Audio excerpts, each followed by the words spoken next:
El mundo es un lugar complejo, en continua evolución y cambio. Detrás de cada pequeño detalle hay alguien haciendo lo posible. Detrás de cada momento hay gente trabajando para hacerlo realidad.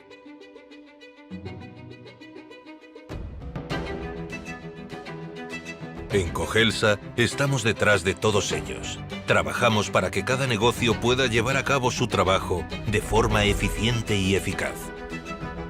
Ubicados en Barcelona y con más de 100 años de experiencia, en Cogelsa desarrollamos, fabricamos y comercializamos lubricantes y grasas de alta tecnología bajo los más exigentes estándares europeos, con el máximo respeto medioambiental y responsabilidad social.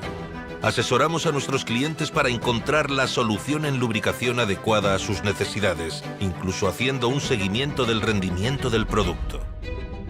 Todo esto para permitirles trabajar sin interrupciones y optimizar sus procesos productivos. Innovamos para estar siempre por delante del cambio, planteando nuevos retos y diseñando nuevos productos pensados para satisfacer las necesidades del sector industrial. El mundo seguirá siendo un lugar complejo, pero Cogelsa le ayudará a que su negocio evolucione y prospere en él. Cogelsa. Más de 100 años aportando soluciones eficientes en lubricación industrial.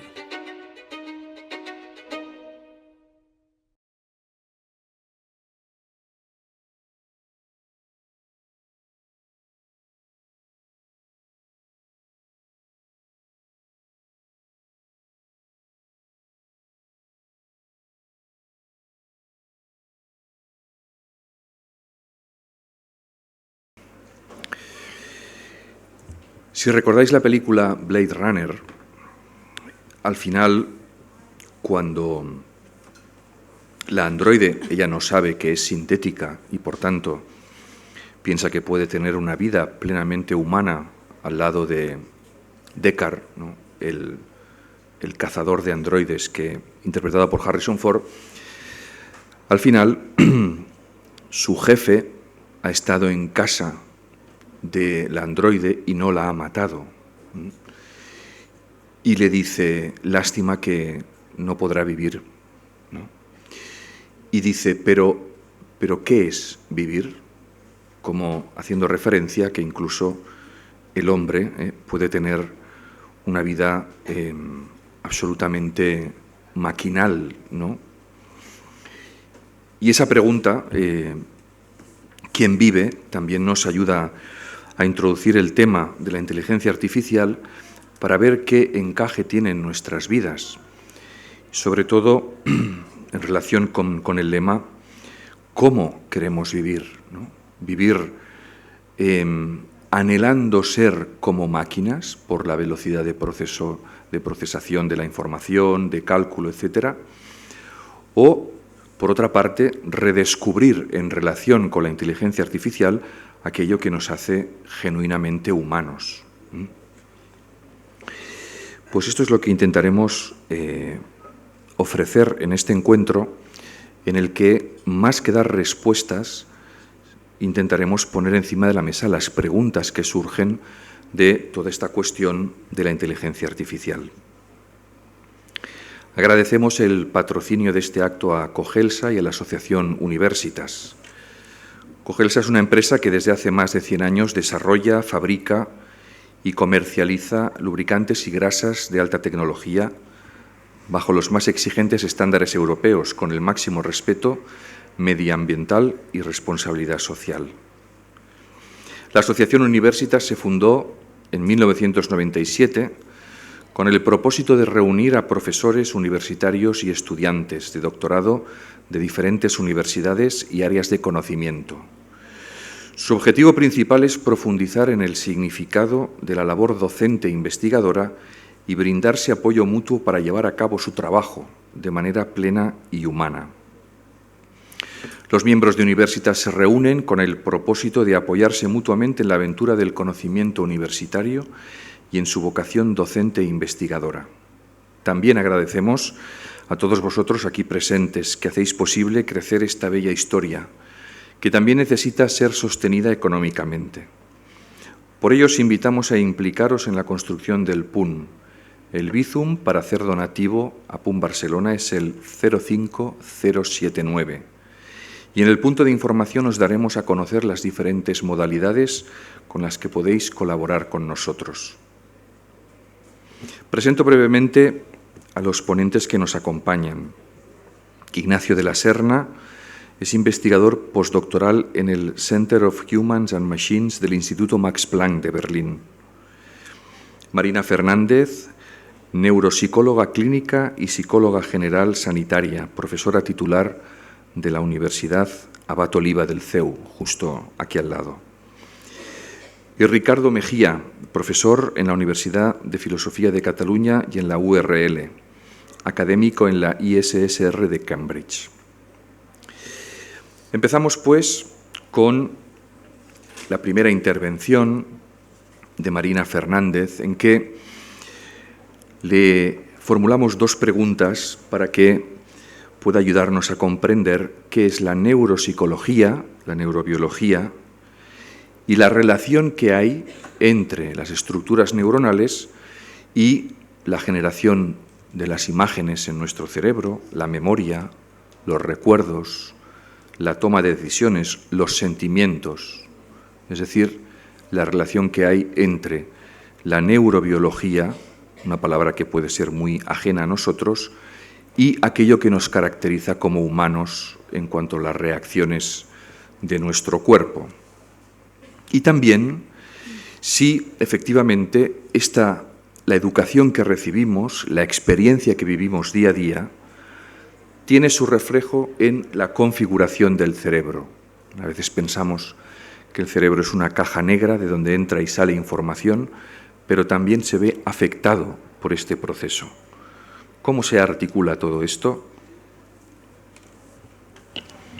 Muy bien, pues muchas gracias a todos los presentes, también al equipo de Ferran Riera por esta invitación y a mis compañeros de mesa porque creo que va a ser una oportunidad para compartir desde diferentes áreas un tema que está en boca de todos, pero que merece ser tratado y aportando diferente información desde las diferentes disciplinas.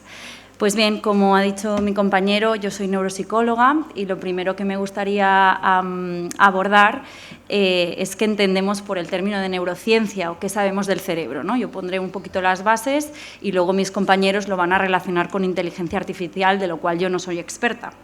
Entonces, me gustaría que todos mirarais a esta hoja y vamos a imaginarnos que en toda esta hoja hay toda la información que nos rodea. La información que nos rodea puede ser captada por nuestros sentidos, por ejemplo, las ondas electromagnéticas, las ondas sonoras, la temperatura incluso que sentimos, pero también hay mucha información que nos rodea que no somos capaces de captarla por nuestros sentidos, ¿no? Que nuestro sistema, en este caso nervioso, no es capaz de captar esos estímulos, por tanto, procesarlos y dar una respuesta, ¿no? Me estoy refiriendo a los rayos cósmicos o a las ondas que recibimos de, por ejemplo, los teléfonos móviles. Todo esto no somos capaces de captarlo por nuestros sentidos, ¿no?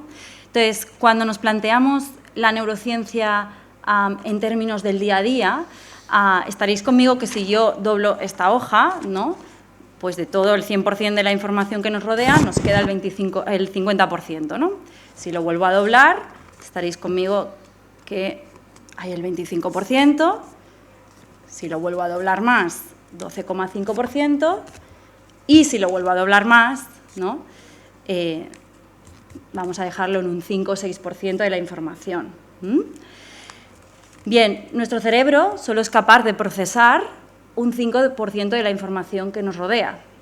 Un 5% de la información que nos rodea. ¿Qué ocurre? Que además de ese 5%, tan solo podemos acceder voluntariamente y conscientemente a un 10%. O dicho de otra manera, el 90% de los procesos y las funciones mentales que nos llevan a la información es totalmente inconsciente, ¿vale? Entonces, este 5% de la información es la que decide si yo voy a estudiar psicología o voy a estudiar filología o voy a estudiar arquitectura. Pero también es el 5% que me va a gobernar mi vida. Si yo digo voy a ser feliz, todo mi pensamiento se va a inundar de eso, ¿eh? Y además también es un 5% que hace que se decidan pues, muchas decisiones geopolíticas, ¿no? Como iniciar una guerra u otro tipo de decisiones, ¿no? Entonces, en ese 5%, la neurociencia lo que nos permite, ¿no?, es poder acceder mediante sus técnicas, sus mecanismos, sus electrodos, su maquinaria, a toda esa información. Pero eso estaréis también conmigo, que nos plantea una grande pregunta, que no tenemos la respuesta, pero que la planteo, ¿no? Y que, bueno, va a ir vinculada a todas las intervenciones. Si logramos conocer físicamente, químicamente, a través de datos, la información o cómo procesa mi cerebro, ¿ya equipararemos el cerebro humano o la conducta humana también con la inteligencia artificial? ¿O hay algo más, ¿no? ¿Hay algo más? ¿El ser humano es algo más? ¿O vamos a poder generarlo en una inteligencia artificial externa a nosotros? Bueno, es una pregunta que lanzo, ¿no? Pero en cualquier caso tenemos que tener presente esto. Nuestro cerebro solo procesa el 5% y en base a eso tengo mis emociones, tengo mis sentimientos, tengo mis pensamientos y, por tanto, mi conducta va a estar vinculada a ello. Vale, entonces, cuando hablamos de comportamiento humano, sabemos que es el resultado de nuestros sistemas biológicos, que en su gran mayoría están gobernados por el sistema nervioso, concretamente el encéfalo. Evidentemente, el sistema nervioso lo podemos estudiar desde muchas perspectivas y diferentes niveles de complejidad, ¿no? El químico, el molecular, hasta el cognitivo. Y, evidentemente, cada disciplina se va a centrar en una perspectiva.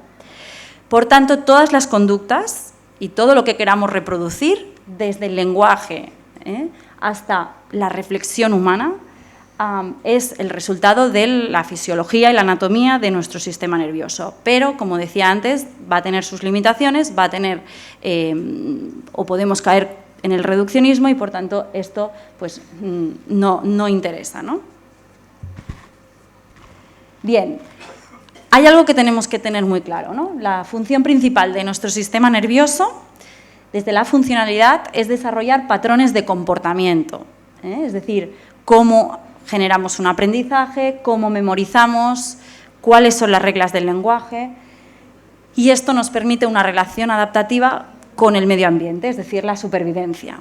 Y para ello necesitamos unos procesos, unos mecanismos que nos aseguren almacenar, procesar la información, ya sea consciente e inconscientemente, y vuelvo a repetir, el 90% de nuestras funciones mentales son inconscientes, y esto nos va a permitir planificar y ejecutar. Evidentemente, el sistema nervioso regula tanto la conducta que llamamos dentro de la normalidad, pero también aquella que denominamos patológica. Como he dicho, la conducta se puede estudiar desde muchos puntos de vista, pero cuando tratamos de asimilar la conducta desde un enfoque psicobiológico y trasladarlo, por ejemplo, a la inteligencia artificial o otros dispositivos, vamos a tener que entender cómo funciona, por qué funciona y qué funcionalidad quiero conseguir con eso. Por tanto, tenemos diferentes perspectivas complementarias, sabemos muy poco del cerebro y, de hecho, hay un gran proyecto, el Conectoma, que lleva años desarrollándose y hay muchos aspectos que no sabemos, especialmente, como hemos hablado anteriormente, cuando ya hablamos de procesos cognitivos superiores, es decir, los sentimientos, los pensamientos, los recuerdos, la generación de imágenes. Esto es un proceso que aún no sabemos bien y, por tanto, es lo que nos va a dar la pregunta de la complejidad de la inteligencia artificial, hasta dónde va a ir y qué nos va a ofrecer en beneficios y en riesgos, ¿no? Cuando hablamos de cognición, ¿de acuerdo?, que es lo que se quiere reproducir en términos de funciones y de tareas, estamos hablando de poder ir replicando nuestros mecanismos de atención, de memoria, de percepción, de lenguaje, pero sobre todo de funciones ejecutivas. ¿Qué son las funciones ejecutivas? Las funciones ejecutivas es un paraguas de habilidades psicológicas o de funciones cognitivas, le podemos llamar de muchas maneras, que nos permiten generar una meta, del tipo que sea, una meta, saber qué pasos debo de hacer, monitorizarme y, por tanto, ser flexible, autorregularme, inhibirme, controlarme. Esas son las funciones ejecutivas y esto es lo que sabemos que nos hace propiamente humanos. Esto es lo que nos distingue genéticamente del chimpancé. Son muy poquitos genes, pero ahí tenemos la diferencia fundamental, en esta parte más prefrontal. Pero, por supuesto, aunque nosotros podamos reproducir todas estas funciones y, por tanto, nos podamos beneficiar de la inteligencia artificial que nos va a permitir muchísimas funcionalidades, no olvidemos que hay un aspecto emocional que sabemos que se va a adquirir por vínculo, por experiencia, por relaciones familiares, sociales, personales, y que esto va a estar influenciando a la vez a la conducta. Muy bien, no me voy a detener muchísimo en los niveles de organización del sistema nervioso central, pero sí que una base es importante. Sencillamente tenemos como 3 grandes cerebros que se van superponiendo y que son necesarios para cualquier conducta superior, ¿vale?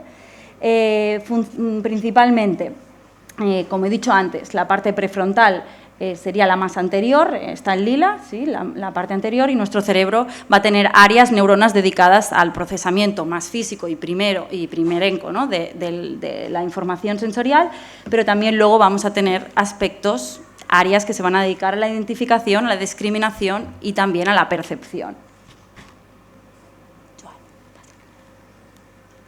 Vale. Cuando hablamos de las funciones mentales, es decir, de la atención, de la memoria, del lenguaje, que es lo que quiere reproducir, en este caso, la inteligencia artificial, tenemos que tener claro que las funciones mentales son fenómenos cerebrales que controlan y regulan nuestra conducta, que son resultado de las actividades neurales, es decir, de todos los circuitos que se generan en nuestro cerebro. Y luego mi compañero Ignacio os explicará la relación que hay un poquito entre esos procesos y cómo se equipara la inteligencia artificial. Incluso hemos tenido que echar mano durante muchísimas décadas de la neuroimagen, ¿no? La neuroimagen son técnicas que lo que nos permiten es estudiar el cerebro in vivo en ese momento, es decir, qué está sucediendo cuando una madre y un hijo, por ejemplo, se dan un beso. Sabemos que hay un conjunto de cambios hormonales, químicos, fisiológicos, pero que eso solo se da con esa relación, ¿no? Y que es muy difícil que esto lo podamos equiparar en términos únicamente de datos, de algoritmos, y que tiene que ser así de alguna manera. Vale. Si bien sabemos que hay ciertas áreas del cerebro que se dedican a ciertas funciones, por ejemplo, a nivel emocional sabemos que hay el sistema límbico, a nivel anterior sabemos que hay toda la parte del sustrato anatómico, la parte de la memoria también sabemos que está bastante puesta en el lóbulo temporal. Es verdad que cuando intentamos localizar, nos quedamos con falta de información. O dicho de otra manera, podemos ciertamente localizar una función cognitiva, podemos decir, bueno, en la memoria, sobre todo está en el hipocampo, pero también para recuperarla necesitamos el prefrontal y es necesario saber cómo funciona y dónde está localizado, pero el problema viene cuando todo esto se interacciona y es ahí donde están los grandes retos de la neurociencia, cómo esto lo vamos interconectando y esa complejidad, cómo la vamos a trasladar luego, ¿no? Por tanto, como podéis ver, al final lo que se trata es de descubrir toda nuestra interacción del cerebro, tanto lo que llamamos la sustancia gris, la sustancia blanca y cómo todo ello va generando toda una circuitería que es diferente entre nosotros y que, por tanto, ahí vamos a tener que echar mano de lo que llamamos los procesamientos top-down y bottom-up, es decir, cómo tu experiencia, toda tu expectativa, todas tus emociones van a acabar modulando la percepción y eso evidentemente va a hacer que tus sentidos procesen una cosa de una manera o de otra y al revés, la propia percepción también modula. Y es aquí otro de los grandes retos que tenemos en la inteligencia artificial. Bien, cuando hablamos de si el sistema nervioso se puede modificar o no se puede modificar mediante la experiencia, ya os avanzo, y esto hace décadas que se sabe, que el comportamiento influye en la estructura y en el funcionamiento cerebral, pero aún también es muy interesante y es cómo el funcionamiento cerebral de cada uno de nosotros acaba afectando en la estructura y el funcionamiento, ¿de acuerdo? Bueno, este es un estudio muy famoso donde, bueno, se va viendo cómo en las diferentes resonancias magnéticas una persona que está muy entrenada en hacer malabares, cómo le cambia toda la circuitería. De hecho, toda la línea de investigación en plasticidad cerebral está muy orientada especialmente en deportistas o en músicos, porque sabemos que ahí hay mucha plasticidad cerebral, ¿no?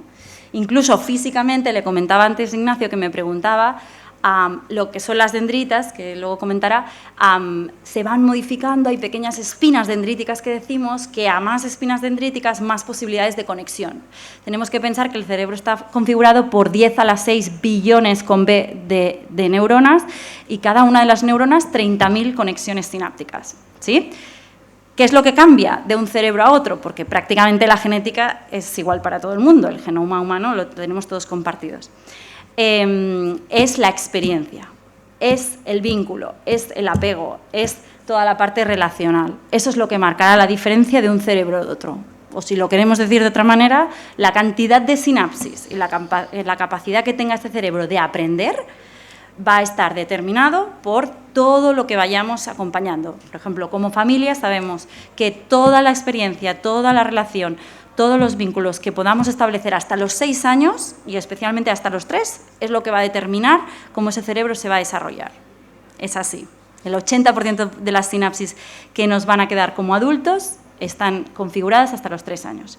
Por tanto, ¿el cerebro se cambia a través de la conducta? Sí, y la conducta cambia el cerebro. Esto es así. Luego hay otro tema, que es una frase bastante famosa que utilizamos en neurociencia, que es use it or lose it, ¿vale?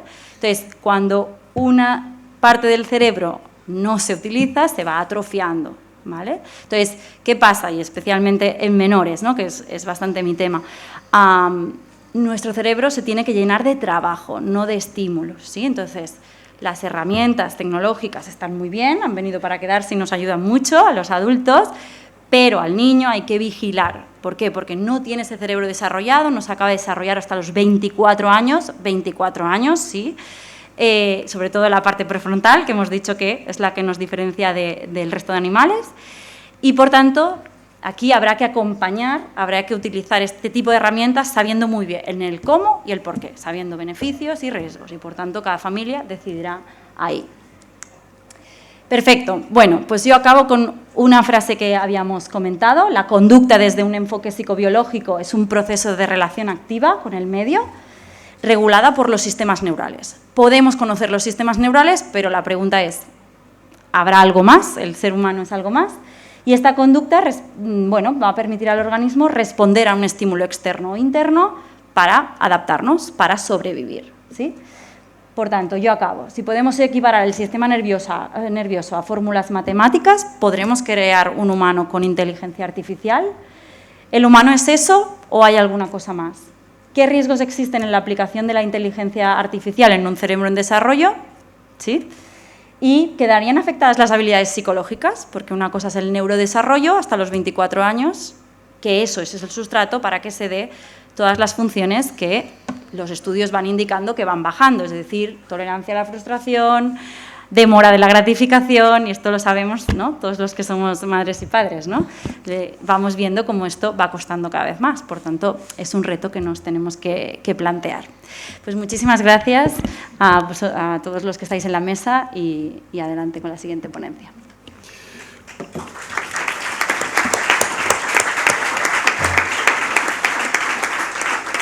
Muchas gracias, Marina, por introducirnos a esta complejidad. Cuando pensamos en replicar, ¿no?, el funcionamiento y la estructura del cerebro, a lo mejor no tenemos en cuenta toda esta complejidad y unidad que hay entre los diferentes elementos anatómicos que, a priori, no debe ser muy fácil de replicar.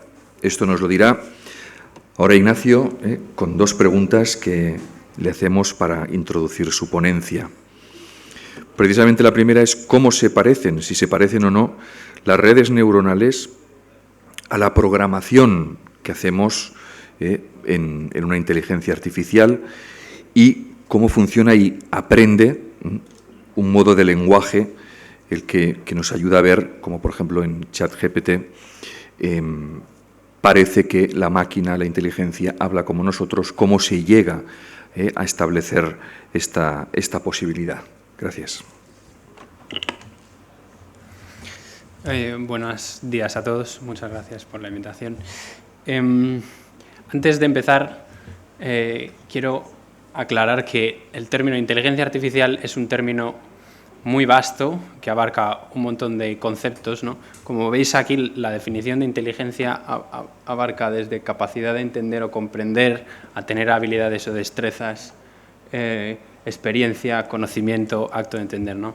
Por tanto, cuando hablamos de inteligencia artificial podemos estar hablando de un montón de conceptos que desde el punto de vista de ingeniería no se parece cómo están diseñados, ¿no? O sea, no es igual un modelo de reconocimiento facial que ChatGPT, que los sistemas de Machine Learning que ayudan a descubrir nuevas proteínas, que lo que usan los coches autónomos a las naves espaciales, ¿no? Dicho esto, yo me voy a centrar en hablar de las redes neuronales y los modelos de lenguaje que están ahora de moda porque ChatGPT está revolucionando la vida de todo el mundo, ¿no? Entonces hablaré de redes neuronales y modelos de lenguaje. ¿Qué es una red neuronal? La red neuronal está inspirada en la neurona biológica y, como podéis ver en las imágenes, tenemos una neurona biológica que se compone de dendritas, que es donde recibe la información a través de la sinapsis de otras neuronas, procesa físico-químicamente el impulso y produce un impulso nuevo que manda a otras neuronas. Esto se ha tratado de simular matemáticamente con una entrada que es numérica, x1, x2, xn, se multiplica por unos pesos, luego se suman esos pesos, luego se pasan por una función matemática y produce otra salida que es otro número. En ese sentido, una cosa que ha dicho Marina, que preguntaba si se puede equiparar el sistema nervioso a fórmulas matemáticas, yo afirmo que sí. Luego avanzaré sobre eso, ¿no? Pero básicamente con las matemáticas lo que podemos hacer es describir la realidad medible y cuantificable, y los procesos físico-químicos son medibles y cuantificables. Esa es la inspiración que tienen las redes neuronales, la red biológica, pero eso es más o menos en todo lo que se parece, ¿no? Aquí tenéis un ejemplo de una red neuronal profunda, que es lo que ahora se conoce, que está de moda, Deep Learning. Si oís Deep Learning, es aprendizaje profundo, que no es nada más que tener muchas capas de neuronas, ¿no? Una diferencia clave es que en el cerebro las conexiones son circuitos que van y puede pasar por la misma neurona una señal varias veces. En las redes neuronales la señal solo pasa una vez, tiene una dirección única, un sentido único, ¿no? De entrada a salida. Bien, ahora voy a pasar a explicar cómo funcionan los modelos de lenguaje que en su base usan redes neuronales artificiales y como tal usan números, ¿no? Porque son funciones matemáticas. Entonces, la clave del éxito de los modelos de lenguaje es que las palabras se pasan a números, ¿no? Aquí tenéis un ejemplo de varias palabras en un espacio de 3 dimensiones, ¿no? Y lo que de la manera que lo vamos a diseñar es que palabras que tienen significados similares, sus vectores en el espacio, los puntos en el espacio serán similares, ¿no? Entonces, gato estará más cerca de perro que de furgoneta y de coche, ¿no? Y furgoneta estará más cerca de coche que de perro y de gato, básicamente, ¿no? ¿Qué sucede? Que las relaciones del mundo son muy complejas. Entonces, si por ejemplo solo tenemos una dimensión, tenemos este conjunto de palabras, las podremos agrupar en base a un criterio, que es el tipo de palabra, ¿no? Podemos poner los sustantivos juntos, los verbos, los adjetivos. Entonces, pues ordenador estará cerca de árbol y de alegría porque son sustantivos, pero estará lejos de programar, aunque está relacionado. Si subimos la dimensión, entonces permitimos otro tipo de relación, que no es solo de tipo de palabra, sino de temática. Entonces ahora, ordenador no solo estará relacionado con árbol y con alegría, sino que también estará relacionado con programar y digital. estará cerca, más cerca que feliz, por ejemplo, ¿no? Entonces, ¿qué sucede? Que los modelos de lenguaje llevan esto a un extremo, que es una dimensión, o sea, tener una dimensión casi depende del modelo, pero es muy alta, miles de dimensiones, ¿no? Entonces, no, aguanta.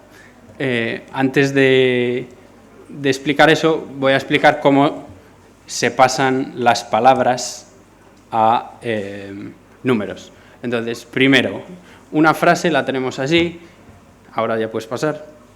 Nosotros vamos a trabajar en tren, se divide en una cosa que se llama tokens, que sería como la unidad mínima morfológica, sintáctica, no sé, morfemas, lexemas y estas cosas, ¿no?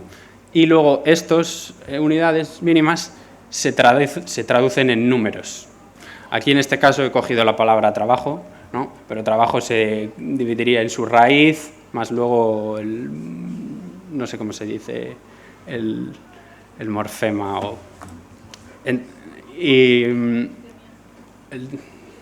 la terminación, sí. Entonces, como veis, trabajo es una representación numérica con muchísimos números, miles de números, ¿no? Que a partir de ahora en las imágenes de colores solo, ¿no? Y cada palabra, cada token, en este caso he puesto para simplificar palabras, tendrá su propia representación, ¿no? Y palabras que se parecen tendrán un vector de números similares. ¿Por qué? Porque de esta forma lo que se crea en el modelo son modelos con, todavía no hemos llegado al nivel del cerebro, pero con billones de parámetros, o sea, billones de números, ¿no? Y estos billones de números lo que hacen es codificar de alguna forma la relación entre todas las entidades y conceptos que hay en el mundo. Estos modelos se han entrenado como los deberes que hacíamos de inglés en el colegio, que era, teníamos una frase y había un hueco y había que poner la palabra adecuada, ¿no? Así es como se han entrenado los modelos de lenguaje. Con todos los textos que se han conseguido recopilar de Internet, todo lo que se ha conseguido digitalizar de las bibliotecas, con trillones de textos, esos trillones aleatoriamente se ha ido quitando palabras y se ha entrenado a la inteligencia artificial, al modelo, para que aprenda, modificando esos números, cuál es la palabra que falta. Entonces, una vez que los modelos han aprendido esta representación del mundo, de que tren está más cerca de coche que de gato, pero está más cerca del artículo el que del artículo la, ¿cómo se llega a un sistema como ChatGPT con el que tú puedes hablar, ¿no? Para eso lo que se hace es generar frases. Por eso se dice este tipo de inteligencia artificial es inteligencia artificial generativa. Entonces, lo que se le dice es, si tú primero tienes el Financial Times y le pides cuál es la siguiente palabra, el modelo generará una probabilidad de todas las palabras existentes, cada una con su propia probabilidad, y elegirá la que más probabilidad tenga o una de las que más probabilidad tenga. Entonces aquí en este ejemplo, pues una más un parte y así con todas las palabras existentes del vocabulario, cada una tendrá una probabilidad. Una vez elige una palabra, va a predecir la siguiente palabra hasta que tienes una frase. Pero claro, eso a veces da lugar a frases que no son lo más óptimos, entonces lo que se hace es un tipo de búsqueda que se generan varias frases y luego se elige la frase que más probabilidad tiene. ¿Cómo entonces, con un modelo que lo único que hace es generar la siguiente palabra o la siguiente frase, se puede llegar a un sistema que habla con nosotros? Como este, ¿no? Que el usuario dice, hola, ¿quién eres? Y responde. Pues el truco no está en otra cosa más que darle una introducción, ¿no? Lo que sigue es una transcripción de una conversación entre un usuario humano, bla, bla, bla, ¿no? Y lo que se le dice es que prediga la siguiente palabra, y la siguiente, y la siguiente, y la siguiente. Y entonces, lo único que hace falta es que el sistema, cuando el modelo ha acabado de predecir la frase, corta y le dice al usuario, te toca escribir a ti. Y luego tú escribes y luego el modelo escribe. Y así da la sensación de que tú en realidad estás hablando con algo, cuando en el fondo lo único que está sucediendo es que el modelo está prediciendo cuál es la siguiente palabra. De hecho, aquí hay un ejemplo, ¿no?, que tú le puedes poner al modelo que en vez de sea una conversación entre una máquina y una persona, le puedes pedir que hable el color verde con el sistema solar y entonces te genera las dos partes. No hace falta la máquina y el usuario, sino que te genera toda la conversación, ¿no? Hola, sistema solar, es un placer conocerte. Hola, verde, yo también me alegro de conocerte. Esto es cómo funcionan a grandes rasgos los modelos de lenguaje y las redes neuronales. Lo he hecho muy resumido.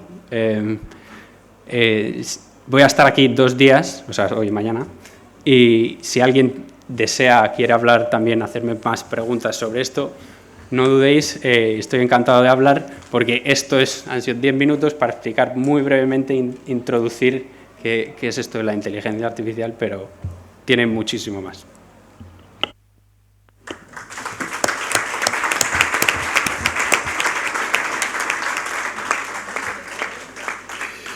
Muchas gracias. De cara a las preguntas de después podemos retomar esta expresión última que has dicho, ¿no? Da la sensación de que hablas con algo / alguien, pero ¿es exactamente así? Bueno, lo veremos. Finalmente, Ricardo Mejía, queremos preguntarte por 2 características propiamente humanas y que nos parecen imposibles de replicar en los sistemas de inteligencia artificial. Nos referimos a la conciencia y al concepto de experiencia. ¿Dónde residen las facultades para la conciencia y para la constatación de una experiencia? ¿Un sistema de inteligencia artificial se podría comportar como si tuviera conciencia? Adelante, gracias. Gracias, Miquel. También deseo agradecer a los organizadores de este evento, especialmente a Ferran y también a mis compañeros que nos han ilustrado sobre este tema. He querido, sobre todo, tratar este tema de una manera inversa, no tanto empezar por la conciencia, sino por la experiencia, siguiendo aquel adagio medieval que inspiró tanto a los empiristas ingleses, a John Locke y otros, cuando decían nihil in mente quod prius non fuerit in sensu. En cristiano es nada está en la mente que antes no se dé en los sentidos. Me quiero preguntar sobre todo si es analogable el concepto de inteligencia que aplicamos a los seres humanos a la inteligencia artificial. Y si es válida aquella expresión de Marvin Minsky, uno de los padres fundadores del proyecto tecnológico de la inteligencia artificial, de si el hombre no es sino un ordenador de carne. Si es válida esa identificación total entre un sistema viviente, como es el del ser humano, no del todo predecible, si fuera del todo predecible no moriríamos, a un sistema estático, como es, y clausurado, como es el de un ordenador. ¿Qué nos hace ser inteligentes en tanto que humanos? Pasamos la diapositiva. Claro, uno de los conceptos que se trata, sobre todo desde una inteligencia artificial bioinspirada, es el de clausura sistémica, o también hay otra forma de llamarlo, que es el de clausura operacional.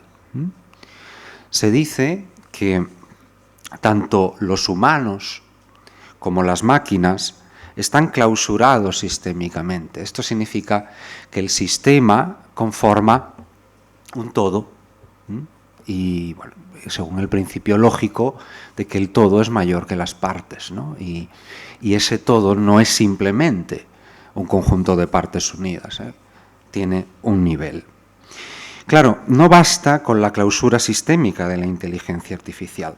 En la medida en que el entendimiento humano haya de ser fuente de algún tipo de certeza, que vaya más allá de la mera autoconciencia, debe apuntar a algo que no sea el mismo, y esto es lo que nos da la experiencia.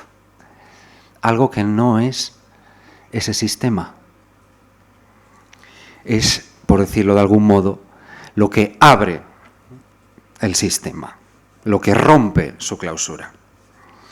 Ese algo, lo otro del entendimiento, en relación con lo cual se puede plantear la cuestión de la certeza como objetividad que rebasa los límites del cogito, ¿no? El cogito es el pensamiento. Recibe el nombre de experiencia. La conciencia es experimentar lo otro en tanto que otro. Pero claro, experimentar lo otro en tanto que otro requiere que antes uno mismo se experimente. No puedes tener conciencia del otro si no tienes conciencia de ti. Necesaria, decía Séneca, esta es una afirmación que me parece interesante, necesaria es la experiencia para saber cualquier cosa, porque nos abre, nos impulsa a conocer lo novedoso, aquello que no está previsto en la clausura operacional. Pasamos la diapositiva. Por tanto, el conocimiento del ser humano, la inteligencia humana, radica en la experiencia. En efecto, si según reza la primera afirmación de Kant en la Crítica de la razón pura, que de hecho este año se celebran los 300 años de su muerte, no hay duda alguna de que todo nuestro conocimiento comienza con la experiencia. También, más adelante aclara, pero aunque todo nuestro conocimiento empiece con la experiencia, no por eso procede todo él de la experiencia. Aquí hay una relación dialéctica entre lo que proviene de fuera y entre aquellas estructuras organizadoras, Kant las llamaba categorías, que portamos de manera innata. La experiencia es el primer paso del conocimiento, la primera forma, pero no por ello todo el conocimiento procede de ella. De manera que podríamos resumir el concepto kantiano de experiencia diciendo que en sentido estricto es conocimiento de lo dado sensiblemente. Y esto es lo que nos hace inteligentes a nosotros, los seres humanos. La sensibilidad, lo decía la doctora, pues el ambiente.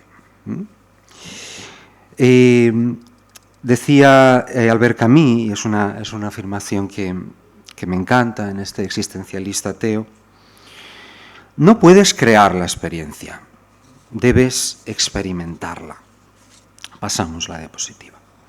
Claro, en la IA no se da esta unidad plena, esta unidad, vamos a decir, en acto. Sin sensibilidad, dice Gabriel Amengual, que es uno de los antropólogos que trata esto, ningún objeto nos sería dado y sin entendimiento ninguno sería pensado. Los pensamientos sin contenido son vacíos, es decir, sin un qué, aquí y ahora, en tanto que vivido, son vacíos. Las intuiciones sin conceptos son ciegas, por su parte. Por ello es tan necesario hacer sensibles los conceptos, es decir, añadirles el objeto en la intuición, como hacer inteligibles las intuiciones. Esto es lo que, desde una perspectiva más fenomenológica, se llama la unidad de la vivencia, cosa que no se puede encontrar en una clausura operacional puramente numérica. No hay vivencia. Las dos facultades o capacidades no pueden intercambiar sus funciones, ni el entendimiento puede intuir nada, ni los sentidos pueden pensar nada, separadamente. El conocimiento únicamente puede surgir, dice Kant, de la unión de ambos. Pasamos la diapositiva. Esta unificación de lo múltiple no es solamente una colección de reglas lógicas, ni de sumas, ni de restas, ni de multiplicación. es la unidad actual de lo vivido. La unificación de lo múltiple de las sensaciones no es algo posterior a la experiencia, sino que la constituye, constituyendo al mismo tiempo el conocimiento. Así Kant puede definir la experiencia como una conexión sintética entre las intuiciones y como un conocimiento obtenido por medio de percepciones enlazadas. Las dos facultades o capacidades no pueden intercambiar sus funciones. Ni el entendimiento por sí solo puede intuir nada, ni los sentidos por sí solos pueden pensar nada. Dice Kant, el conocimiento únicamente puede surgir de la unión vivida de ambos. Pasamos la diapositiva. Por tanto, la experiencia supera cualitativamente a los datos. No es tener muchos datos, no es almacenar datos. En efecto, para conocer se requiere no solo la referencia de los conceptos puros del entendimiento a la multiplicidad de la sensación, sino también se requiere, y yo creo que aquí está la clave, integrar lo percibido dentro de la unidad, diríamos hoy en día de una manera más contemporánea con respecto a Kant, de la unidad encarnada, adentrada en el mundo de lo pensado. Por eso hay que preguntarse por cuál es la síntesis suprema, originaria, que precede a las síntesis singulares y a los complejos de representaciones. Porque claro, aquí nos lleva a algo, es decir, ¿qué es aquello que unifica? Si no es, en el fondo, desde una perspectiva neurobiológica, constatamos la unidad, pero ¿qué unifica? Podemos decir, sí, está unificado, pero ¿qué unifica? Hay un qué unificador y cualitativamente mayor que los datos. Nosotros diríamos, desde un punto de vista computacional, ¿verdad?, que esto se da sobre todo en esta unión del software y del hardware, ¿no? Pero ¿y en el ser humano este qué dónde está? No se ve en el laboratorio, ¿no? Es aquello que hemos llamado tantas veces alma. El yo es más que suma, procesamiento y cálculo de datos numéricos. Dicha síntesis suprema no es otra que el yo pienso, dice Kant. El yo pienso tiene que poder acompañar todas mis representaciones. El yo, en tanto que origen de la unidad sintética, de la apercepción, este concepto significa que toda percepción debe basarse en algo que es mayor, que es esencial, que es universal, es uno con la realización de la síntesis originaria. Es esta unidad misma. Se da una perfecta identidad del yo y el pensar, los datos sensibles, sin disolverse el yo en los mismos. Como decía Ignacio, que me ha gustado mucho, no hablas con nadie, ¿no? En el caso, estás ante una predicción probabilística. De la actividad de un yo no tenemos ninguna percepción del yo en cuanto yo, sino de sus operaciones externas. No es una consecuencia del acto mental, sino que es este mismo un acto, ¿no? Un acto mental. Por tanto, la conciencia y la percepción se entrelazan. Gracias a la pertenencia a la conciencia, la percepción es, por una parte, toma de conocimiento y, por otra, permite establecer la conexión con otras percepciones, pudiendo llegar a la unidad de la experiencia. Y aquí llegamos a la conciencia como el fundamento de la experiencia. La conciencia tiene un movimiento doble, es una conciencia que es empírica y que es trascendental o originaria. Ambos conceptos son válidos. Claro, esto nos lleva a pensar, ¿verdad?, si hay algo así como una profundidad vivida en la inteligencia artificial. Yo pienso que no hay ni un en sí ni un para sí en la inteligencia artificial. El en sí es la esencia de las cosas. El para sí es aquella cosa en tanto que mía, en tanto que la he hecho mía, que la vivo, que la comprendo. La conciencia, pues, aparece bajo una doble figura. Por una parte, la conciencia empírica, que es la que percibe, la que se da en cada percepción, que por ella se convierte en experiencia. Por otra parte, la conciencia originaria, que permite la unificación de las percepciones.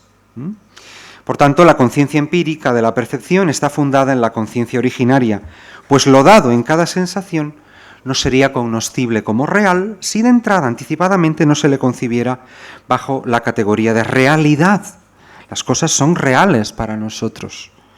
No hay exterioridad, aquí sería yo creo el resumen de todo esto, no hay exterioridad sin interioridad. Pasamos la diapositiva.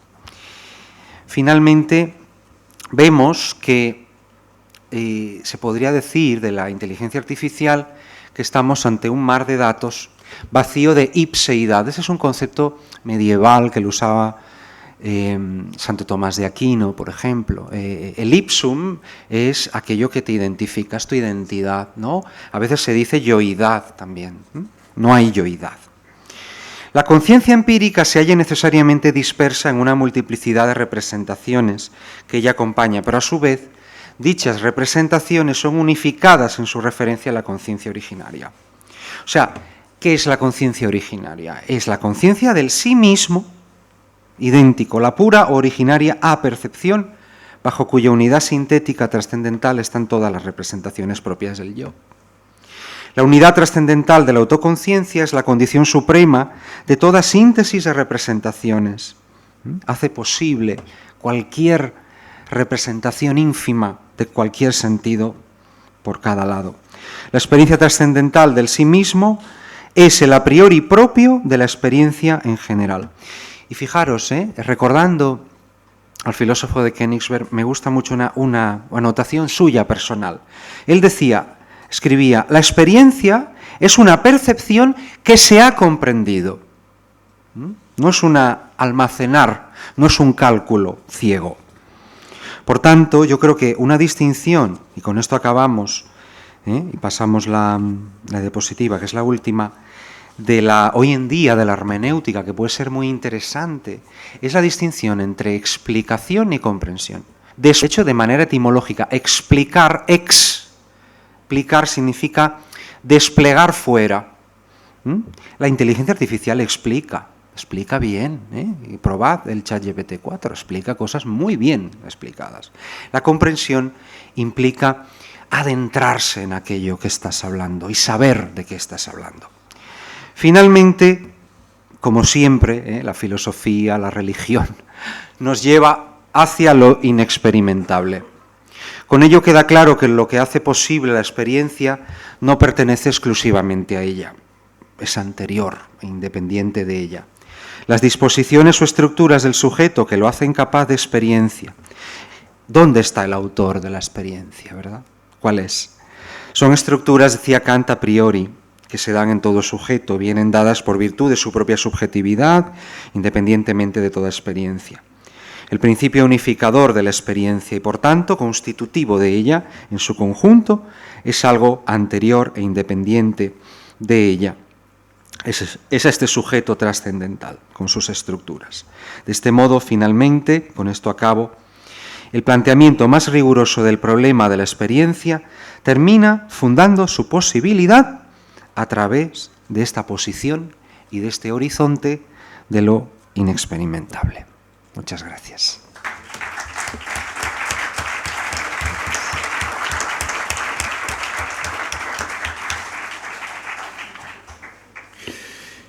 Bien, hacemos ahora una segunda ronda en la que planteamos, a raíz de lo visto, algunas preguntas más específicas. En primer lugar, a Ignacio y Ricardo. Si las máquinas se comportan o se expresan cada vez más como hombres, ¿dónde residirá la diferencia, lo propio de lo humano? ¿Se podrá reconocer con facilidad?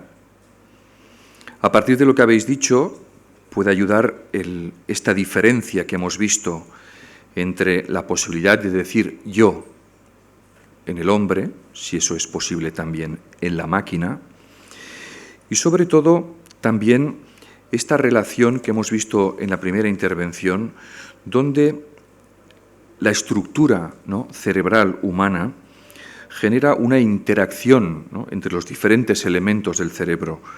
Esta interacción se da también en un sistema sintético. Hay esta percepción de que cada parte está relacionada con el todo y viceversa. generando así también una novedad emergente que es el sistema como totalidad, no sencillamente como una suma de las partes. ¿Empiezas tú? Sí, yo seré breve porque me quiero explayar en la siguiente. Pero yo ante esa pregunta me hacía otra pregunta, que es ¿por qué me merecerá la pena diferenciar que me relacione con una máquina o con una persona, ¿no? Porque ya hay mucha gente que tiene relaciones de amistad con chatbots, gente que en Corea, China o Japón, no me acuerdo, se ha casado con inteligencias artificiales, ¿no? Entonces, yo me pregunto, o sea, para mí el desafío está en ver qué hay en lo humano, que a mí me interesa no perder con una máquina, ¿no? Si relacionarme con un chatbot que no me enfada, que no me molesta, que no me pone en crisis, ¿por qué me interesa más seguir relacionándome con personas en vez de solo hablar con inteligencias artificiales, ¿no? En ese sentido, o sea, la pregunta que has hecho no la puedo responder, ¿no? Pero creo que es la pregunta, ¿no? Y yo deseo descubrir viviendo cómo se va desvelando esta cuestión, ¿no? Sí, yo creo que esta es una de las preguntas potentes, ¿no? ¿Por qué discriminar, verdad, entre la máquina, entre la persona, ¿no? Claro, yo creo que, o sea, antes hablaba sobre todo de la parte más cognitiva y cognoscitiva, ¿no? Pero yo creo que a mí de las cosas que personalmente me interpelan más de mis otros congéneres, es precisamente la capacidad de amar. A mí eso siempre me ha provocado mucho, ¿no? Cuando encuentras personas que dan sin necesidad de recibir nada a cambio, donde en ese acto de gratuidad, porque amar es un obsequio, ¿no? Es algo que en el fondo no tienes por qué dar, ¿no? Lo das porque quieres. Y eso parece que contraviene las reglas, la legalidad férrea de la naturaleza, ¿no?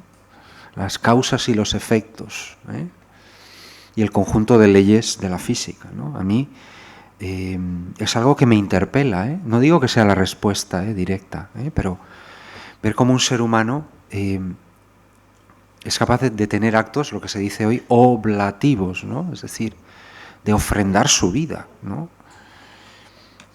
Y lo hace motu proprio, lo hace porque quiere, ¿no? ¿Cuántas personas, ¿no?, a veces se han enamorado de otra que no es correspondido, ni siquiera, ¿no? Eso ya sería lo más dramático, ¿no? Cuando no hay ni siquiera vuelta atrás, ¿no? Ese tipo de cosas hacen al ser humano a la vez el más, como afirmaba Pascal, que Pascal decía que el ser humano es un junco pensante, decía Pascal, ¿no? Porque a la vez el más frágil de todos y el más sublime de todos, ¿no? Entonces, ese poder de amar a mí me hace preguntarme hasta qué punto, ¿no?, un robot que me pongan a mi lado y que me diga te quiero y que me siga la corriente, pues podría suplir eso algún día, ¿no? Si ya de entrada una plena autonomía en las máquinas no las tenemos, estamos muy lejos de una cibernética total, ¿no? Pero bueno, son preguntas, yo creo que va bien lanzar preguntas. Muy bien, y para Marina, preguntarle a partir de tus conocimientos sobre neuropsicología, si a los padres y maestros que tenemos en la sala pudieras darnos 4 pinceladas educativas sobre el uso y el trabajo con las inteligencias artificiales y la tecnología en general. Vale, bueno, totalmente de acuerdo con vosotros. Yo creo que aquí no es un tema tanto de coherencia científica desde las diferentes disciplinas, ¿no?, sino de plantearnos, bueno, con esta información, pues la tenemos, hacia dónde vamos, qué queremos y por qué, ¿no? Creo que ese es el tema y se abren, bueno, nuevos horizontes, nuevas preguntas que es muy interesante abordar. Desde el punto de vista más educativo, más familiar, yo pienso que lo primero es estar muy tranquilos, calma, no nos culpabilicemos, quiero decir, hay una serie de preocupaciones y evidentemente yo también estoy sesgada por la parte de clínica y hemos visto que nos ha explotado en la cara, ¿no?, todo este tema de la digitalización y ahora de la introducción de la inteligencia artificial que, como sabéis, ya se quiere, pues, introducir en los colegios. Por tanto, calma, no nos culpabilicemos. Yo creo que al final la tecnología ha venido para aportarnos, y esto está claro en los adultos, nos ha venido a facilitar procesos que de otra manera pues son muy farragosos y que nos implican muchísimo tiempo, pero, como he dicho, en menores es muy diferente porque el cerebro no está desarrollado, ¿no? Entonces, yo creo que tenemos que estar en una línea de educar, ¿no?, en esta tecnología, en estos dispositivos, pero también entendiendo que no hace falta que esté el propio dispositivo. Yo creo que se puede ir educando, como en otras cosas de la educación, pero también ir retrasando. ¿Por qué? Pues para dar tiempo a ese cerebro que se desarrolle, porque eso va ligado a las habilidades psicológicas. Si yo no dejo que mi cerebro se vaya desarrollando, pues el autocontrol no se generará, costará más que se genere, a la tolerancia a la frustración, la demora a la gratificación, y todo esto en los niños que tienen predisposición, pues estamos viendo que es caldo de cultivo para que debute cualquier tipo de trastorno, ¿no? Lo que yo creo que es importante, que no haya una regla para todos, quiero decir, cada familia al final priorizará una serie de cuestiones, pero aquí es importante que pidamos información sobre los beneficios de la tecnología, pero también de los posibles riesgos. Y, por tanto, ahí cada uno decidirá en base a ese conocimiento. Lo que sí que sabemos es que los adultos generamos un modelo, esto es muy importante, por tanto, tenemos que plantearnos qué hacemos con la tecnología, cómo lo hacemos y cuál es pues nuestro modelo, nuestro rol de educación en ese sentido hacia nuestros hijos, y que tengamos muy claro lo que la ciencia y de todos los colectivos de psicología, pediatría, etcétera, han dicho y han corroborado que funciona para el neurodesarrollo. Es ahí donde nos tenemos que focalizar. Y vuelvo a repetir, lo que sabemos es que el vínculo es lo que va a producir aprendizaje, que lo sensorial va a producir aprendizaje, que la experiencia va a producir aprendizaje, que el amor va a producir aprendizaje, y en ese, ¿no?, y en este conjunto de pautas, pues centrarnos más ahí y utilizar la tecnología pues como una herramienta en su uso adecuado, ¿no? Y finalmente, y esto es una frase de Catherine Lecuyer, ¿no?, que es una investigadora dentro del ámbito de la educación en la psicología, entender que no van a perder ningún tren, todo se va quedando obsoleto muy rápidamente, por tanto, tranquilidad también ahí. Y un poquito lo que dice ella en su frase, ¿no?, la mejor preparación para el mundo online, y aquí metemos todos los dispositivos, inteligencia artificial, etcétera, es el mundo offline. Y acabo con esta frase. Muy bien, pasamos a la recta final de nuestro encuentro, dejando a cada uno de los ponentes 3 minutos para que puedan responder a lo que más le ha impactado de los otros ponentes o cosas que han surgido a raíz de las preguntas. Yo, con 3 minutos no tengo ni para empezar, pero porque me han surgido muchísimas cosas. De hecho... Pero como te quedas 2 días por aquí. Sí, no, pero no solo con vosotros, me gustaría hablar también con todos los de la mesa. No. Retomo lo último, aunque he tomado un montón de notas. Porque has dicho que ha venido para facilitarnos los procesos, la inteligencia artificial, la digitalización, ¿no? Yo no lo tendría tan claro. Yo siempre he sido muy catastrofista. ¿Me tengo que acercar o alejar? Ah, vale. Pero porque una de las cosas que ahora se ve, por ejemplo, se desea que la inteligencia artificial nos sustituya en el trabajo para que nosotros no tengamos que hacer grandes esfuerzos, ¿no?, y tener más tiempo libre. Y entonces luego yo pregunto, ¿tiempo libre para qué? ¿No? porque la gente lo quiere para ver series, por ejemplo, o jugar a videojuegos. Entonces yo siempre he sido muy negativo, ¿no? Pero quizás en los últimos 2 años, ¿no?, he empezado a verlo más bien como una oportunidad, he dejado de verlo también confrontándome con amigos, como un problema, ¿no? Viene aquí, nos cambia los procesos, ¿no? Como siempre ha supuesto cualquier tipo de revolución, desde la escritura hasta, yo qué sé, el telegrama, la bicicleta, el espejo, ¿no?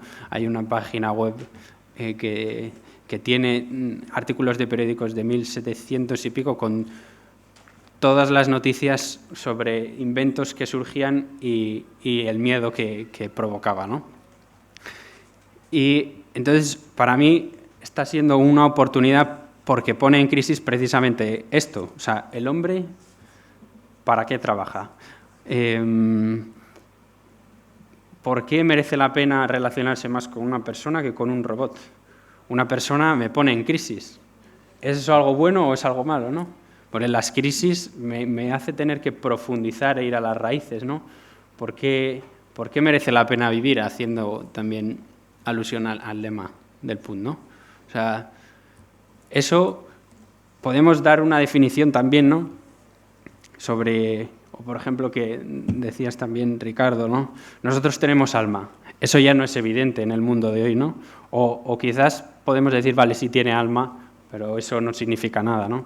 Entonces, toda esta revolución para mí es una oportunidad de profundizar más quién soy yo, qué es el mundo,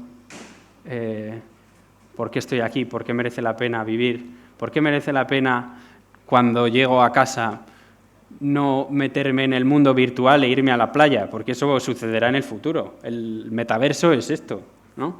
Si tú vives en una casa que es fea, que no tienes sitio y te metes en una esquina, te pones tus gafas y te pones allí a vivir, ¿no? ¿Por qué no hacer eso? ¿Acaso hay algo en la realidad interesante que merezca la pena? Entonces, para mí es una invitación a descubrir la realidad, ¿no? A descubrir qué es lo humano. No solo porque lo leo y lo decían grandes filósofos, sino porque yo he hecho experiencia de esto, ¿no?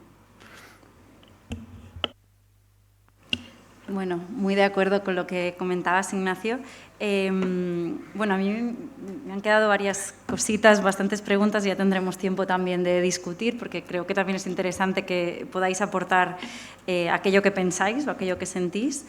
Me ha llamado la atención, ¿no?, el modelo de lenguaje que has presentado, que es uno de los modelos que hay a nivel cognitivo, y me ha surgido, bueno, la pregunta o la idea de que, claro, el lenguaje al final está muy relacionado con pensamiento, no lo único, pero está muy relacionado con pensamiento, y vuelvo al dato que he dado inicialmente. Solamente un 5% de la información es procesada por nuestros sentidos y solo un 10% de manera consciente. Y claro, me pregunto aquí también, ¿no?, este 5% del pensamiento y del lenguaje que yo me diga internamente me va a guiar también, ¿no? Por tanto, si yo digo voy a ser feliz, todo mi cerebro, todas mis estructuras y, por tanto, todo mi funcionamiento va a ir dirigido hacia ahí. Qué peligroso es cuando nos decimos no voy a superar esto, voy a ser infeliz, tal, ¿no? Entonces, claro, también me planteo los modelos que se podrían crear a nivel emocional, ¿cómo serán? ¿Qué variables tendrán en cuenta? ¿Qué no van a tener en cuenta? ¿Por qué nos merece la pena vivirlo y no solo que nos lo cuenten, o que no solo nos den la información, que va muy ligado a esto, ¿no? Tú decías la parte de las relaciones, ¿no? Por supuesto hay crisis, por supuesto hay dificultades, pero si no se asume riesgo tampoco lo vives y, por tanto, tampoco tendrás beneficio, ¿no? Entonces, bueno, todo esto como lleva pues a preguntas y aspectos que has comentado. Pero bueno, yo acabaría un poquito también como has comentado tú. Cada uno tendrá que hacer esta reflexión de bueno, hasta qué punto pues las máquinas, la tecnología nos puede ayudar, qué es lo que me aporta, qué es lo que me quita y, sobre todo, qué quiero yo, hacia dónde voy, por qué y cómo lo voy a hacer. Bueno, yo creo que también estamos bastante en sintonía, cada uno desde su perspectiva, pero como comentabas, Ignacio, el inicio es esta experiencia de realidad, ¿no? Experiencia de realidad, ¿no? Hay una afirmación que me parece interesante de Javier Zubiri, que es el último escolástico que ha tenido este país de una manera internacional, que decía que el hombre es un animal de realidades, ¿no? Esto me parece fantástico, que somos animales, ¿no? Porque antes yo hablaba del amor, ¿no? Pero claro, el amor tiene su base, su base biológica, o sea, neurobiológica. Sí, pero somos animales de realidades. Y sí que es verdad que en ese 5% que comentabas, Marina, ese pobre 5%, aunque es verdad que es muy, muy pequeño, esa es nuestra realidad. Y por lo menos ese 5% para nosotros es real. Y claro, yo creo aquí, fijaros, he estado pensando, sobre todo con estos, cuando has hablado, Ignacio, que hablaba de estos modelos, ¿no? Tenía aquí anotado, de lenguaje, ¿no? de gran escala y de gran tamaño, ¿no? Una de las cosas que distingue Chomsky, ¿no? Recientemente sabéis fallecido, ¿no? Que decía este lingüista, ¿no? Una diferencia entre un lenguaje intencional y un lenguaje extensional o extensivo, ¿no? Claro, la cuestión es si estamos ante un tiraje probabilístico que lo que hace es, sobre todo, pues que se mueve por afinidades semánticas. Pues sí, es verdad, hay que decir que la inteligencia artificial nos ha superado totalmente en un lenguaje extensivo, que es el lenguaje que abarca muchísimos datos, muchísimos. O sea, una máquina puede acumular pues, infinidad de datos que nosotros no podríamos. En eso, en el lenguaje extensivo, nos han superado. Pero hay otro tipo de lenguaje, que sería un lenguaje más bien intensivo o intencional, que ese es el lenguaje de la comprensión, ¿no? Es decir, quizá no lo sabemos todo, por ejemplo, ¿no? De los esquimales, ¿no? Pero bueno, si hemos conocido algún esquimal algún día en nuestra vida, pues aquel esquimal sabemos que es un esquimal, ¿eh? Estamos seguros de ello, ¿no? Lo hemos saludado, hemos comido un pescado con él allí en el iglú, ¿eh? Claro, esto supera con creces a una máquina, ¿eh? Porque aunque no sepamos todo lo de los esquimales, no tengamos toda la lista de los tipos de nieve de los esquimales, de sus técnicas, hemos conocido un esquimal. Entonces, claro, yo creo que en este sentido, esta invitación a no perdernos la realidad en tanto que realidad. Tenemos todavía algunos minutos. Si alguien del público tiene alguna pregunta, aclaración, Marc.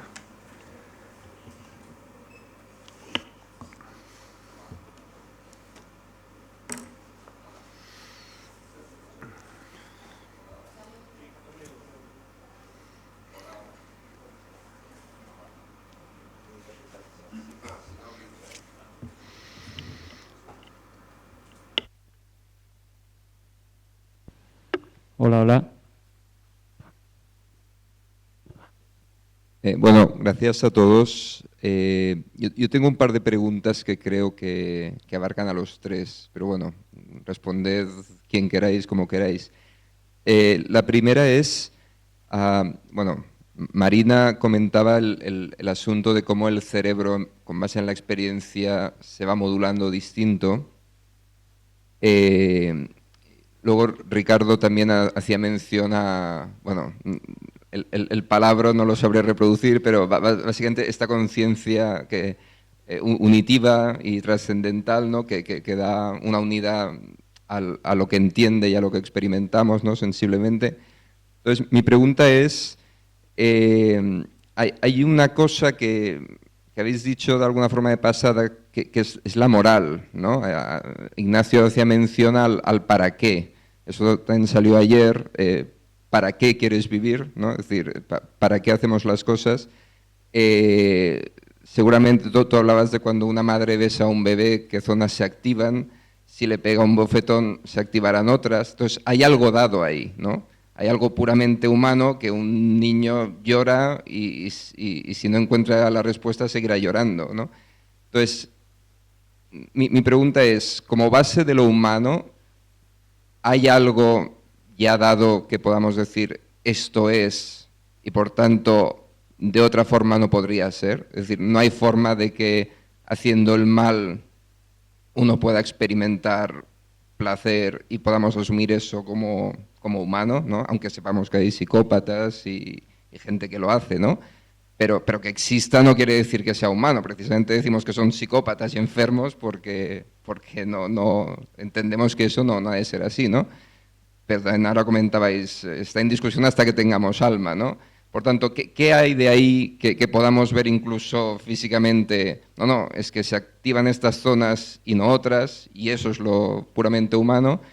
Y como una inteligencia artificial, tú hablabas que se las entrena, ¿no? Y se las entrena con un propósito. De hecho, si le haces ciertas preguntas a ChatGPT, ya ves cómo te responde para no meterse en un lío, ¿no? Por tanto, no sé si queda clara la pregunta, ¿no? Es decir, ¿qué hay? O sea, no solo los fenómenos físicos que podamos reproducir, ¿no? Tú hablabas de que todo lo que es medible se puede traducir en una fórmula, ¿no? Bueno, ya, pero uno puede medir la cantidad de gente que cabe en un horno o la cantidad de gente que cabe en un bote salvavidas, ¿no? Entonces...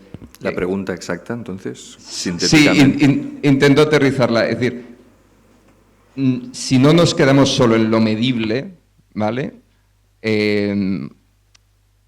O sea, ¿cómo se trabaja con la inteligencia artificial? O sea, ¿dónde entraría la moral? Quizás que es parte también de lo que nos hace humanos, ¿no? ¿Quién quiere responder?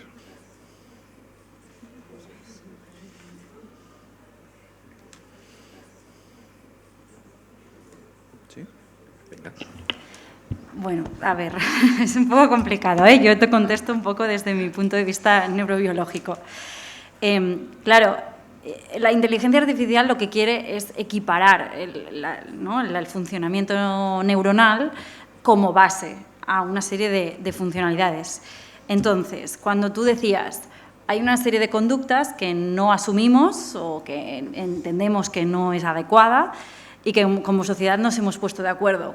Cuando tú hablabas de la estructura y de la función, esto lo tenemos delimitado. Es decir, cualquier trastorno mental tiene una base psicobiológica. Es decir, que si yo mirara el cerebro de un psicópata, de un sociópata, pero incluso un trastorno de conducta alimentaria, yo vería que hay ciertas zonas en el cerebro que estructuralmente, quiero decir, las neuronas, hay más o menos o están configuradas de manera diferente, pero es que además cuando lo miro químicamente funciona diferente, ¿no? Entonces, esto sale de un patrón. Podemos discutir si el patrón lo ponemos aquí, dónde está la frontera. Esto lo podemos discutir. Pero ningún trastorno mental no tiene base psicobiológica hoy en día. Ya sabemos que hay mucho correlato. Por otro lado, hablabas también de la... Si te he entendido bien, hablabas de lo que es la conducta innata y la conducta aprendida, ¿no? Entonces, la conducta innata es muy poco modificable, pero es genéticamente programada. ¿Por qué un niño llora? Pues porque quiere la atención. ¿Por qué succiona en la primera hora de vida? Pues porque los circuitos neuronales le abocan a eso. Por lo tanto, nadie le ha enseñado a ese niño a hacerlo, pero lo hace. Evidentemente, la proporción de experiencia y de ambiente también está. Ninguna conducta es solamente innata o aprendida, ¿no? Pero ahí tenemos. Pero las aprendidas son muy modificables, por tanto, me estructuran de manera diferente el cerebro, a nivel químico también. No entro porque es que es todo un mundo, pero si no hubiese una base genética tampoco. ¿Me explico? Entonces, todos los humanos nacemos con la misma capacidad. Lo que pasa es que ahí, evidentemente, como he dicho antes, pues toda la experiencia, el ambiente, la educación va a modelar todo eso. Un poco siguiendo en esto, pues la inteligencia artificial tendrá sus reglas, sus normas, pero eso no quita de que evidentemente van a haber cosas que se van a desviar de la normalidad. Y ahí tendremos que ponernos de acuerdo en qué asumimos que es aceptable, qué no, cómo se garantiza la intimidad, la seguridad, la privacidad, etcétera, etcétera. Y ahí es donde vamos a tener que también ponernos de acuerdo todos. Muy bien. 30 segundos.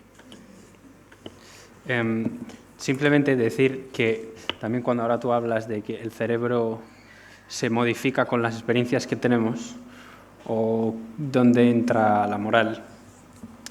Yo, en el mundo de la inteligencia artificial, cada vez más personas que están en puestos altos de empresas, de universidades, empiezan a afirmar que ChatGPT comprende y razona, ¿no? Ahora, esto es difícil de rebatir porque para empezar no sabemos qué significa comprender. Entonces, me parece que la cuestión es no solo que el cerebro se modifica con la historia, la familia que hemos nacido, ¿no? Sino si hay algo más aparte de todo eso que rodea, ¿no? Si hay algo más no solo cuantificable y medible que permite que sobre todo los que sois padres, los que sois educadores, ¿no?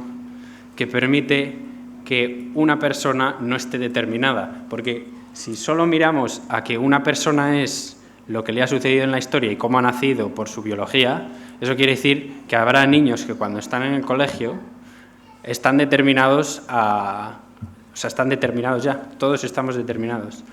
¿Hay acaso una posibilidad para la educación? ¿Hay una posibilidad para todas las personas? Solo si hay algo más que se sale fuera, como decía Ricardo, ¿no? Fuera de lo medible y cuantificable. Totalmente de acuerdo, ¿eh? Es que a lo mejor lo que tenemos que asumir es que hay cosas que no son medibles y cuantificables y ahí está el tema. Y no quiere decir que sea menos válido, simplemente forma parte de la parte humana y totalmente válido y necesario también. Yo quería decir algo, Miguel, perdona que no te dejamos, sino sobre tu pregunta, ¿no? El tema este de la moral, ¿no?